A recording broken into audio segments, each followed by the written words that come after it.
First story. Am I the a-hole for telling my sister that a pregnancy announcement doesn't count as a Christmas present? My 32 male family gets together every year for Christmas for a week or so at a popular vacation spot in our state. This has been a tradition since I was a kid, and every year we do a secret Santa exchange. Anyone over 18 is put into the pool, which helps cut down on expenses as you only need to purchase a present for one adult instead of all the siblings, parents, aunts, uncles, etc. Kids and teens under 18 would get individual presents, but the youngest is my sister, who is 24 female, so it hasn't come up for a while. My sister, Heather, 24 female, is the one who had my name this year. She gave me a positive pregnancy test wrapped up to look like a DVD set of my favorite show. I unwrapped it and congratulated her, but was curious about what happened to the DVDs. I thought maybe she had them set aside, since she had the packaging for the box set. She got mad and told me that her present to me and the family was the pregnancy, and that she didn't have the DVDs. I told her that I was happy for her, but felt a little cheated. The Secret Santa presents are supposed to be either handmade or between $50 and $100, so they're usually high-quality presents. Also, Heather didn't tell any of us that she was trying to get pregnant. She isn't married, and we don't love her boyfriend, so it was kind of mixed news anyways. I get that she was trying to be cute, but am I the a-hole for expecting the DVDs a real present? Her present from my aunt was a $100 gift card to a spa she loves, for reference.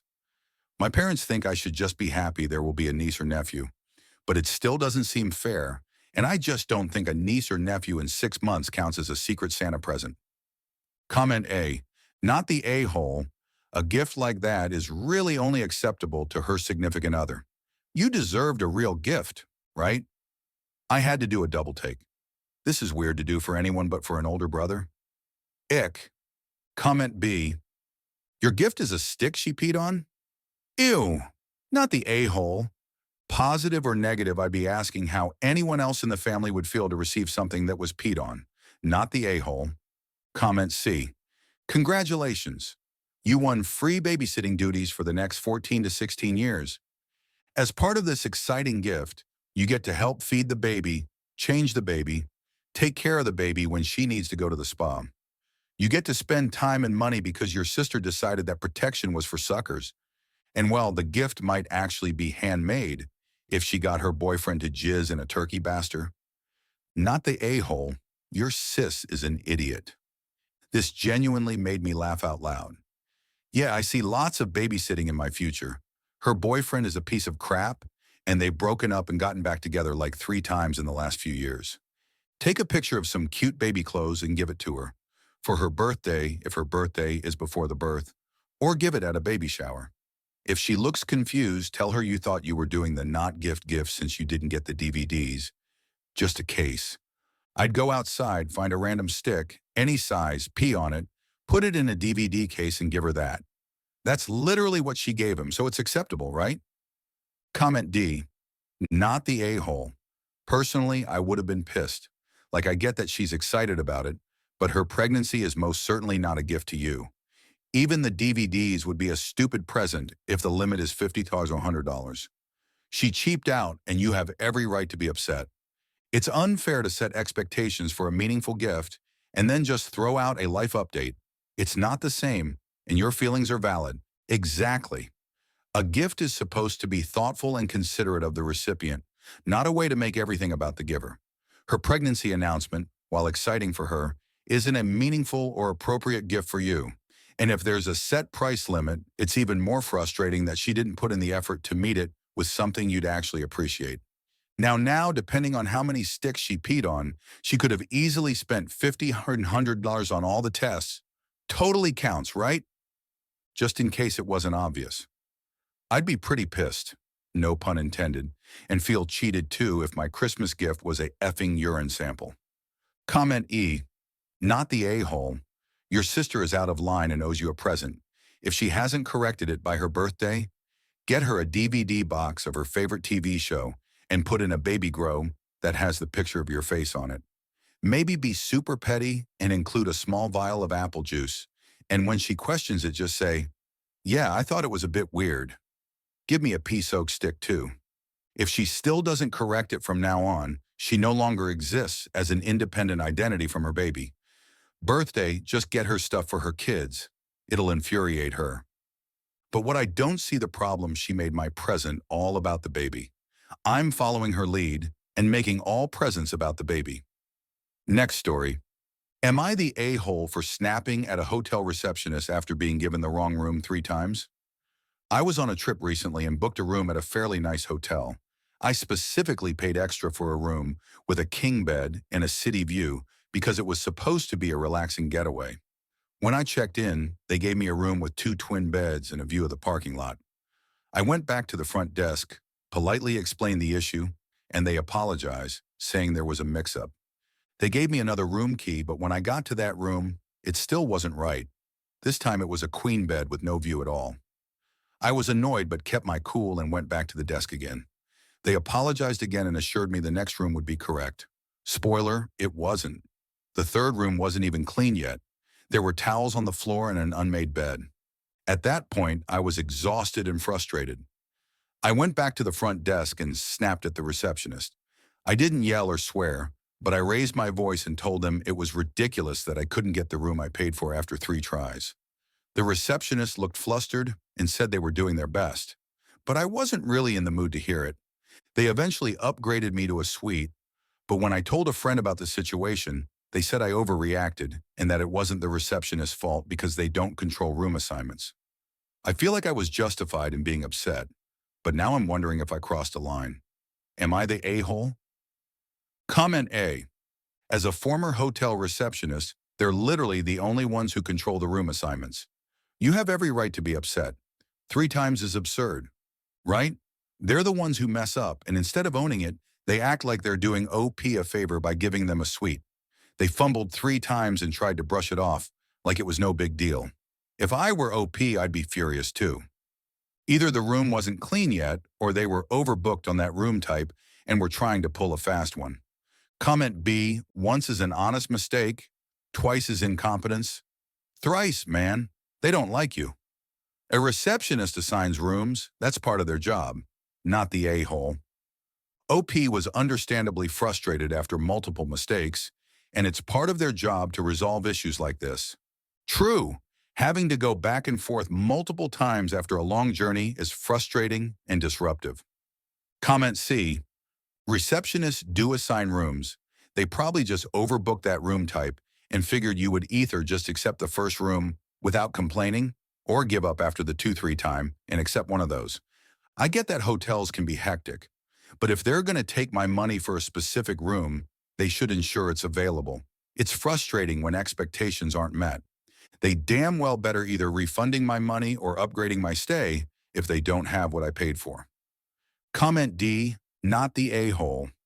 The receptionist may not control room assignments, but rooms are coded by their features, e.g. king-size city view, king-size parking lot view, etc. Those codes, for example K101 and K102, are assigned to each room number. So when you book a king with a city view, they know they're supposed to give you a K101 room. They don't know which K101 room you're going to get, necessarily, but it sounds like they were giving you rooms with entirely different room type codes. After the second F-up, I would have asked to speak to the hotel manager. Expecting to get the room OP paid for isn't overreacting. Mistakes happen, but 3 in a row would frustrate anyone. Comment E, your anger was understandable and you remain in control of yourself. That it wasn't the receptionist's fault because they don't control room assignments. Your friend is not very intelligent, is he? The receptionist is at the front desk and is the face of the hotel. She deals with incoming guests. It absolutely is her job and under her control. The same reception that upgraded you to a suite, by the way. Not the a-hole. Exactly this. Your friend is either an idiot or a doormat. You did not lose control. You raised your voice. You didn't scream manager and demand the clerk be fired. You asserted your complaints in a rational manner, though a little loud, and got what you paid for. Even an upgrade for your inconvenience. This is the way. Exactly. That's what customer service is literally there for. People acting like it's being a dick to use a service you pay for is crazy. Like, yeah, F the man, all that. But our society only functions if transactions are completed as expected in the majority of cases. Comment F. I booked a room at a hotel, and when I arrived at the room, the key card didn't work. Went back to the front desk, and they told me the new guy made a mistake, and they reprogrammed the key. Still didn't work. The third time I got to my room, the manager met me at the door to make sure it worked. It didn't. He let me in and told me he'd deliver a working key card in a few minutes. He did, along with profuse apologies. This manager understood the frustration of trying to get into your room multiple times and made sure I didn't have to try again. So no, not the a-hole. Next story. Am I the a-hole for accepting jewelry from my sisters that belong to our mom when it symbolizes the end of our relationship? I, 19 female, have two younger sisters, Sarah, Emma 16, and Leah, 15. When we were younger, 5, 6, and 9, our mom died. She had left us each 3 of her most sentimental pieces of jewelry. I got her locket, her family bracelet, and a ring she owned. Sarah got her name necklace, a pair of earrings she wore to everything, and a bracelet Dad bought her. While Leah got 2 necklaces Mom had since her teens that she wore on certain occasions, and a ring that she felt was good luck. 2 years after Mom died, our dad met Cindy and they got married. Sarah and Leah loved her fast and started calling her Mom. I always called her Cindy and didn't even say she was my stepmom. My sisters hated it, and they told me I should call her Mom too, and we should make this a family. They said they loved her and wanted it to be the same as it was before, when Mom was alive. I told them I didn't love Cindy and didn't want things to be the same with her. I told them it could never be. Mom was too important. Cindy and I did get along fine for years. But then she was upset with me because my sisters made a big deal about being adopted by her without me. And after that, things became strained. My sisters never forgave me for ruining how they felt their adoption should go. They said it was like I only cared about Mom and loved her the most. I said I loved the two of them, Dad and Mom the same. They said I loved Mom more than Cindy, and I said the difference still was that I loved Mom, period. Sarah told me I wasn't their sister anymore that time, and that I was an outsider nobody wanted. I left some stuff when I moved out and started college, and my sisters went through my journal. I had wrote in my journal how much them calling Cindy Mom hurt me, and how I wish my dad had never met Cindy, and it had stayed the 4 of us. This was a journal I kept when I was 13. They also found the page I wrote the day of Dad and Cindy's wedding, where I wrote everything that was better about my mom over Cindy. They sent me photos of pages that they found the worst, including the ones I mentioned, and told me I was an evil bitch, and they couldn't believe I would write any of that, or even think Cindy wasn't good enough and amazing and perfect. I told them they had no business going through my old journal. My dad, when I told him, took the journal and sent me that and another notebook that had some journal-like stuff inside. He also talked to my sisters, but they were so angry. When I went home for Christmas last year, they told me they liked it better when I wasn't around because they could be a real family and they didn't have to deal with me treating Cindy like she was just a woman Dad married. They said I ruined our family and that they hated Mom because I loved her so much. Dad was furious with them, but for months I didn't speak to them at all. And I only spoke to them once this summer, when I visited for a day. They told me Cindy had breast cancer, and I should have dropped out of school to be there for her. I tried to ask if they were okay and if they were scared, but they said I was making it about Mom when my mind went there, and they told me to F off. Dad didn't know about that conversation. I didn't see them or speak to them again until the 24th. I dropped off stuff for them and stayed for lunch before going to my grandparents for the rest of Christmas.